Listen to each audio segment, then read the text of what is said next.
The CEO of MGM Resorts now admits high prices were a mistake through the summer and contributed to a negative perception of Las Vegas. Everything is more expensive. We had bought some water and Gatorade, just one each last night. It was almost $25. If you get away with it, probably until you get caught. Yeah, so suddenly he got caught and now all of a sudden it's a big deal. So he needs to fix it. That's right. CEOs know they're overdoing it. They know tourists are feeling betrayed. But maybe the only thing they do is not care. They're still going up in price, continuing to lipstick billion-dollar towers, while every bit of your confidence is being eroded by the coldness of the numbers. Las Vegas used to be a miniature American dream, where the average person could put a few coins and find themselves belonging to something bigger. Where neon lights not only illuminate the casino, but also light up hope, joy, and even a little freedom in the midst of a struggling life. People come to Vegas to forget their worries, not to be reminded that they are not rich enough to survive here. But now, that light is gradually cloudy. Vegas is still brilliant, but it's a light that makes people dazzle, not because of the aura, but because of the coldness of greed. Giant corporations have turned the city of dreams into a money-sucking machine, where each friendly smile is now priced according to quarterly revenue tables. Vegas is not dead yet, but the soul of old Vegas is gradually fading away in silence. In today's video, we will explore why corporate greed is eroding old Vegas day by day, and the real price people are paying to keep that light on. On a call with analysts, he said, "When we think about pricing and things that got everyone's attention, whether it was the infamous bottle of water or a Starbucks coffee at Excalibur that cost $12, shame on us." Okay, before diving deeper into the CEO's cold confessions, let's lower the velvet curtain and look straight at the play they staged, where pricing strategy is not just a profit problem, but is a sophisticated way to remove popular chess pieces from the Las Vegas betting table. No one escapes this game. From first-time arrivals to the City of Lights, loyal guests returning after years, to visitors from all over the states and across the ocean, all say the same thing. They are tired and frustrated because they have to pay too much for things that were once very normal. A guest from Texas recounted, his voice filled with boredom. "Everything is more expensive. We only bought one bottle of water per person and one bottle of Gatorade last night, almost $25.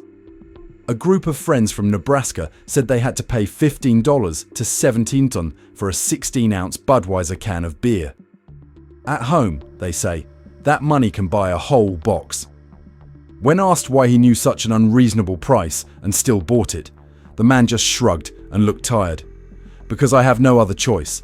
I came here to have fun, and if I want to enjoy it, I have to bear it." That answer sounds simple, but contains a sad truth. Vegas fun now costs, and not everyone can afford it. Not only that, but even parking and resort fees make the anticipated vacation a financial burden. A couple from Arkansas shared that they have to spend about $60 per meal for 2 people, and when they add up 3 meals a day, they spend a few $100s just to eat, not to mention any fun activities or any special service. When asked to use one word to describe the trip, they simply replied, "Expensive red." And in a sad glance, they say that Vegas today makes them both disappointed and stunned. Not because the city has changed so quickly, but because it has changed in a direction that normal people can hardly keep up with. In fact, the majority of American travelers are still able to afford it, to some extent. A few $100 extra can't keep them out of pocket yet, but the mental price they have to pay is much greater. The feeling that the joy is no longer there for them. Every bill, every surcharge evokes the same worry. Vegas is gradually becoming a playground for the rich, and only theirs. Contrary to that, visitors from England, Australia, or other countries did not appear too surprised. For them, paying a high price for lavish service is normal, even part of the experience. They are ready to fly tens of thousands of kilometers just to enjoy a few days in Vegas. and are willing to pay any price to make that dream come true. But for Americans, especially the middle class, those who used to consider Vegas as a place where anyone could have fun story is completely different. They feel left out of the table. Small details such as water, coffee, beer become a symbol of loss of faith. People no longer feel happy, but feel taken advantage of. CEOs know the pain. Point of budget travelers is cost, and they're hitting that pain point as hard as they can. But what they seem to forget is that it is those tourists, ordinary people, workers, retirees, people who save a whole year for a short trip. That is the lifeblood of this city. It is they who feed the dealers, the waiters, the housekeepers, and the taxi drivers. Without them, the gears behind the neon lights would stop. Without them, the local economy would begin to collapse. That is the consequence that we have had to listen to over and over again. Without visitors, service workers in other related industries cannot earn income. But unfortunately, that's the warning that executives don't seem to want to hear. The motive for all those price increases, surcharges, revenue optimizing strategies isn't really that complicated. Greed. They believe they can continue to push prices, that people will forever be swept away by the Vegas lights and cannot resist temptation. For decades they've been right, until now, when people start saying no. As middle-class guests who used to fill the cheapest hotel rooms and most budget tables started straight. We don't come anymore. We don't have money, and we cannot continue to pay for this illusion. The paradox for room $29 but coffee $12 has become a bitter satire, a mirror for the breakdown of something Vegas once boasted: simple joy, popular value, and a sense of belonging. Now, even though tourists still pay, they no longer smile like before. They left feeling empty, with a sadness that was difficult to name, as if Vegas was still there, but the Vegas they felt was worth the money was gone.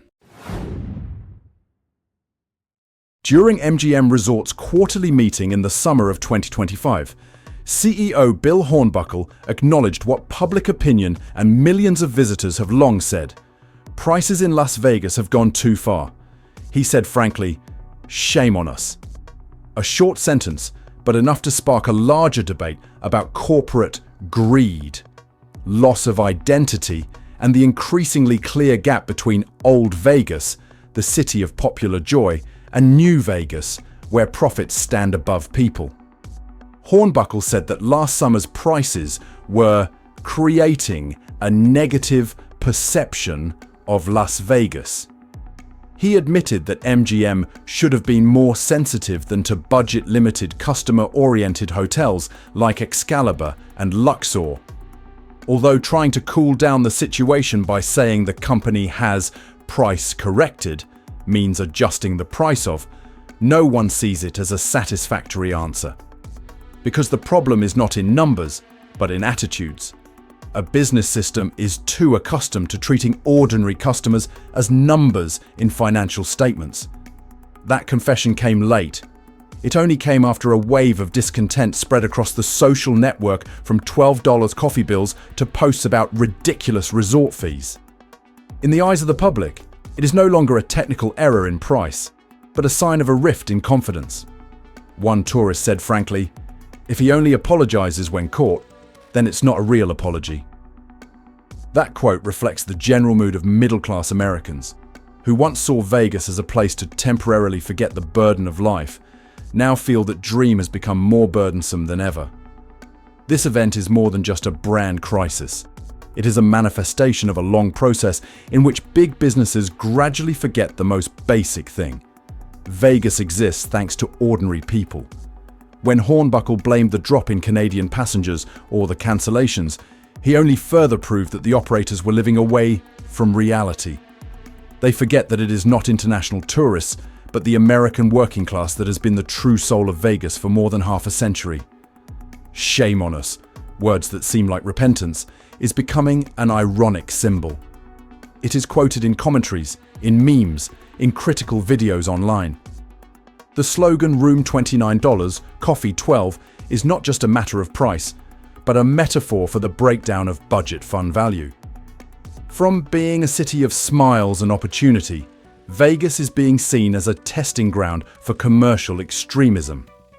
The essence of that confession lies not in apologizing, but in exposing a reality. When profit becomes the only measure, all human value will be revalued. Old Vegas, where a truck driver, a nurse, or a worker can feel like they belong, is gradually being replaced by New Vegas, where fun is priced and Vegas dreams become privilege. The problem is no longer high price or wrong strategy. The problem is the complacency of a class of administrators who believe they could sell happily without respecting the buyer. And when the sentence "shame on us" sounds, it is not just a confession from a CEO, but a bell signaling a system that is losing its own soul. On the Strip's tens of kilometers of light, the same cup of coffee, the same meal, but two completely different reactions. A tourist from Ireland smiled and said, "We just enjoy, not expensive." But a few meters away, an American from Arkansas looked at the bill and sighed. Pricey. Too expensive. Same Vegas, but perhaps now there are two parallel worlds. In the first world, Vegas is still a paradise for visitors from London, Sydney or Dublin who are used to high prices back home and see Las Vegas as a stage worth paying for. For them, $12 for a coffee isn't a problem. They come to experience, take photos, enjoy the bright light, and don't care about the numbers on the bill. "We know Vegas is expensive," a British tourist said, "but that's the price of fun." The local news commentator concluded bitterly, "People from Los Angeles and San Francisco find Vegas cheap, and people from Arkansas or Texas are unbearable." That statement is not just a comment on price, but a mirror reflecting the increasingly clear divide in American society between those who can continue to play and those who are just standing outside watching. For many Americans, Vegas used to be a symbol of American escape, where the working class could temporarily forget bills, debt, and live like the rich for a few days. But when large corporations like MGM, Caesars, or Wynn turn each service into a profit formula, Vegas is no longer the way out, but becomes a financial test. A city once built to serve everyone now appears to be open only to those with platinum credit cards. That distance is not only measured in money, but in emotions. When ordinary Americans feel alienated in their own city, it's no longer a travel story. That's an identity crisis. Because Vegas is not just a place to play, but a place to believe that everyone deserves a chance.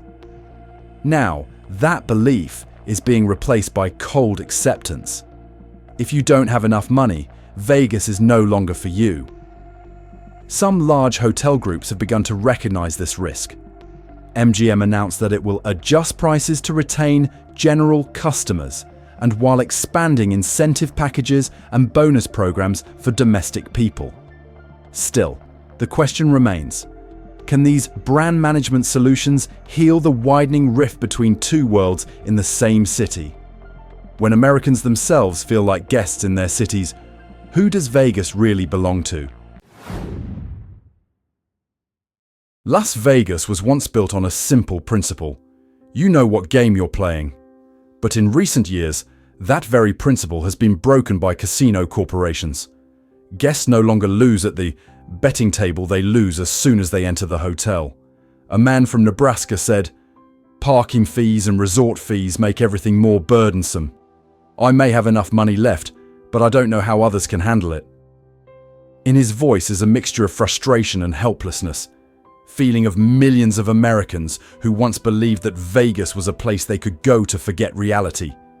Now, reality follows them all the way to the casino, transforming into small fee lines on the bill.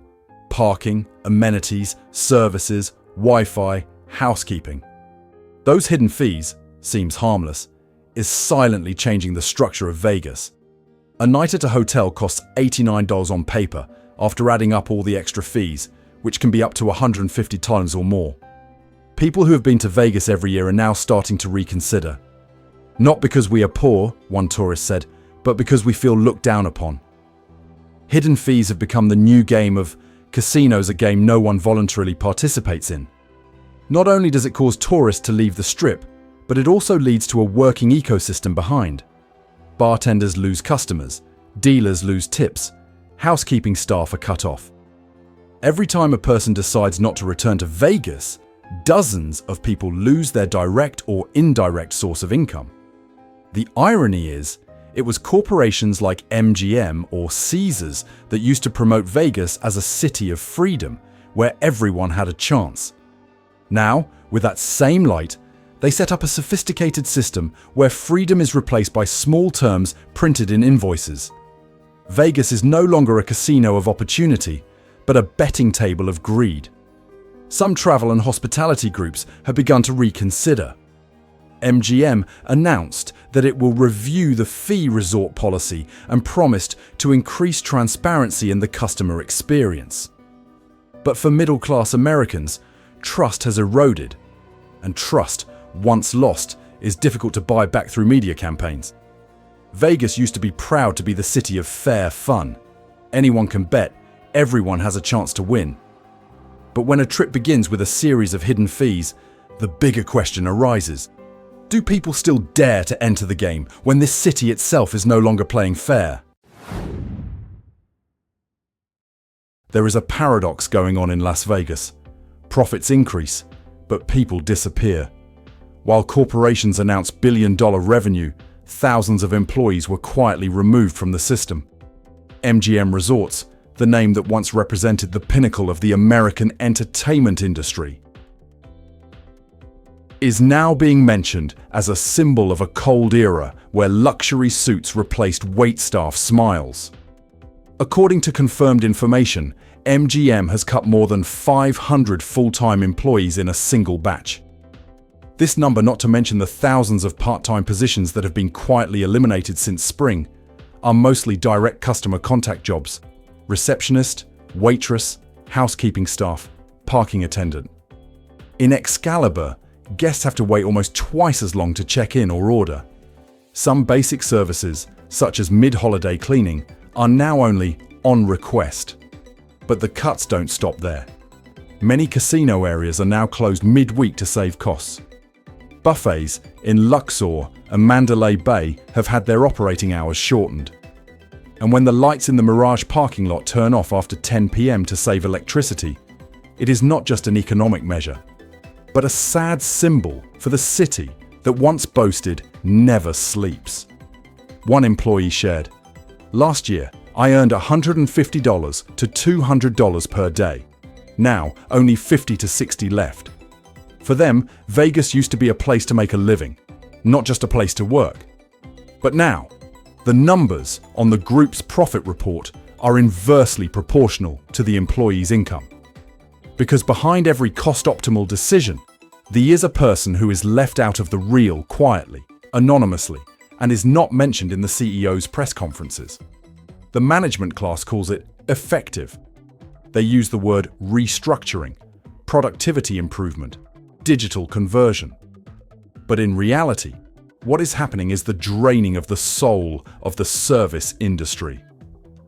Vegas was once built on a foundation of hospitality, a handshake, a smile, a sentence, "How's your night going?" Honest. Now, those things are gradually being replaced by automated processes, payment kiosks, and the cold gaze of those who remain, knowing that they may be the next to be cut. What is most worth mentioning is that corporations do not consider this a sacrificial, but a strategic. While room rates, resort fees, and service prices skyrocketed, staffing budgets shrank to a minimum. Vegas is operating like a profit machine, with no room left for real people. Old Vegas, where a bartender knows the guest's name, where the housekeeper leaves small wishes by the bed, is disappearing. MGM announced it will invest in technology and reshaping the customer experience. But the real question lies not in machines, but in morality. Can a city maintain joy when the people who create it are no longer appreciated? Before LED lights and million-dollar billboards, Las Vegas was built with the hands and smiles of real people.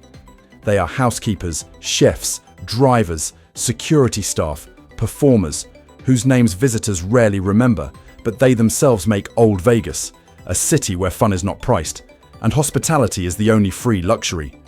Now, those people are struggling to survive in the city they once helped build. This city is built on service, one resident said, and right now, the creators of that service are struggling to survive. Maria, 42, a chamber supervisor at the MGM Grand, has worked for 13 years. She said, her voice tired, "Now my work is cut in half. I used to rely on tips to buy food. Now I owe money on the house." Old Vegas is more than just a historical period. It is the spirit, is the feeling that every worker contributes to the miracle of this city. When the housekeeper smiles to the guests, "Have a lucky night," or bartender makes a cocktail at the end of the day for the couple from Nebraska, they are not just doing the job, they are keeping the soul of Vegas. But when joy was replaced by quotas, when pride of service was replaced by KPI tables, value was replaced by price. A video spread online combined with the words, "After every dim light is a cancelled dream." It speaks for the pain of thousands of people behind the scenes who are forgotten in profit reports. And the biggest paradox is, the city that was once hailed as that never sleeps is now gradually exhausted, not because of lack of guests, but because of lack of people. Several major brands such as MGM and Caesars have announced plans to improve working conditions, to open long-term employee support programs and increase leave benefits. But people wonder, are some human resources policies enough to revive the spirit they have faded? Because Old Vegas cannot be recreated with money. It is created from the pride of those who believe that serving others is also a joy. And if those people are having to choose between gas and dinner, then Vegas is no longer a city of dreams, but just a city of traded dreams. Las Vegas has never been just a city. It is a mirror of the whole of America, where faith, greed, and aspirations are always intertwined in the same game. But when giant corporations like MGM or Caesars turn every smile into a cost, every dream into a product, the question is no longer, is Vegas still fun? It's, who still has the right to have fun here? From waiters losing their jobs, to tourists turning away, to the residents themselves living off the tourism industry, all are witnessing the lights on the Strip gradually losing human warmth. The city is still bright, but that light now reflects a colder reality than ever. Profits can buy many things, except trust. Maybe Vegas still has a chance. The opportunity to recall why it once existed, so that everyone, regardless of class, could feel like they belonged. But that opportunity is narrowing day by day, while slot machine slots still sound like an artificial heartbeat, trying to hold the city's broken soul. Can a city created from illusion find its true soul? And when money has replaced faith, is there still anyone brave enough to bet on humans? If you have ever witnessed these changes, or believe that Vegas can still be saved, please share your thoughts under the comments section. Don't forget to like, share, and subscribe so we can continue to explore the true stories behind the American lights. The content in this video is compiled from public sources, interviews, and reliable reports. All analysis, judgments, and perspectives are presented for the purpose of public information and discussion, not to attack or hold accountable any individual, organization, or business. All financial, personnel, and speech facts mentioned are cited according to the context of the press and media reports at the time of publication, which may change over time. Viewers are encouraged to learn, verify, and form their own perspective before drawing any conclusions. This video does not represent any organization, brand, or media outlet. It is just an independent perspective on what is happening behind the Las Vegas lights.